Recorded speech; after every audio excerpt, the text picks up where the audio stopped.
గాంధీ ఇచ్చేసింది, just education పరంగా ఇచ్చేసింది. అప్పుడు వీసీ వాళ్ళు కూడా అంటే రిజిస్ట్రేషన్ చేయించడానికి అంటే ఎవరు దోచుకోలేరు కదా, సో ఆ నమ్మకంతో నార్మల్గా వదిలేసారు. కానీ ఇప్పుడున్న ప్రభుత్వం మన రేవంత్ రెడ్డి ఎట్లా ఆయన మొత్తం మెంటాలిటీ మొత్తం ఏంది రియల్ ఎస్టేట్ మొత్తం రియల్ ఎస్టేట్ ఆయనది. సో ఆయన మొత్తం రియల్ ఎస్టేట్.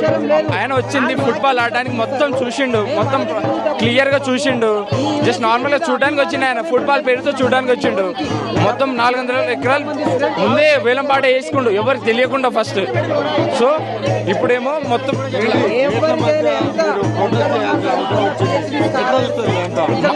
ఇప్పుడు చెప్పండి, మాకేం అవసరం ఇది ప్రొటెస్ట్ చేయడానికి?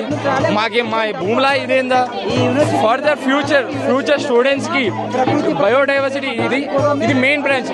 హైదరాబాద్ లో ఉన్న హైదరాబాద్ లో ఎట్లాంటి జింకలు ఎట్లాంటి నెమళ్ళు లేవు, ఈ యూనివర్సిటీలో ఉన్నంత ఎక్కడ లేవు. ఇదే మనకి ఆక్సిజన్ ఇచ్చేది హైదరాబాద్ మొత్తానికి.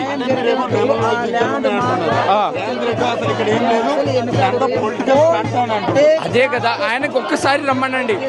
మీరు కూడా చూస్తున్నారు కదా వీడియోస్లలో చచ్చిపోతున్నాయి అన్ని చూస్తున్నారు కదా, ఆయన కనబడతలేవా? ఆయన నక్కలంటే మేము ఇక మమ్మల్ని ఉద్దేశించి నక్కలకి ఏదో అన్నారు. ఆయన వచ్చి చూడమనండి ఎలా చచ్చిపోతున్నాయో. అవి వాళ్ళకి అన్ని చెట్లు నరికేస్తున్నాయని మా హాస్టల్ దిక్కొస్తున్నాయి. అవన్నీ పాములు వస్తున్నాయి, నెమళ్ళు వస్తున్నాయి, నెమళ్ళు అయితే అరుస్తున్నాయి చెట్లను నరికినప్పుడు. మీరు వీడియోలు చూస్తున్నారు కదా చెట్లను. మీకు కావాలంటే వీడియోస్ కూడా చూపిస్తాం మేము. అదే అది వాళ్ళు ఇంకా బేసిక్, వాళ్ళు ఇంకా పోలీస్ ట్రైనింగ్ తీసుకొని వాళ్ళు ఇంకా అమ్మాయిల మీద దాడి చేస్తున్నారు. ఇక ఎలా చెప్పి పంపించిండో తెలియదు ఇక రేవంత్ రెడ్డి. ఎడ్యుకేషన్ ఉంటే ఏమైనా చేయవచ్చు. ఆయన ఎడ్యుకేషన్ రియల్ ఎస్టేట్ మైండ్ కాబట్టి మొత్తానికి ఇట్లాంటి పాల్పడుతుంది. కానీ లేకపోతే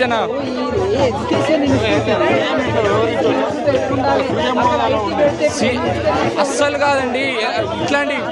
ఇట్లా మరి ఇంత దారుణమా? ఆయనకు తెలియదా స్టూడెంట్స్ ఎట్లా ఇదవుతున్నారు?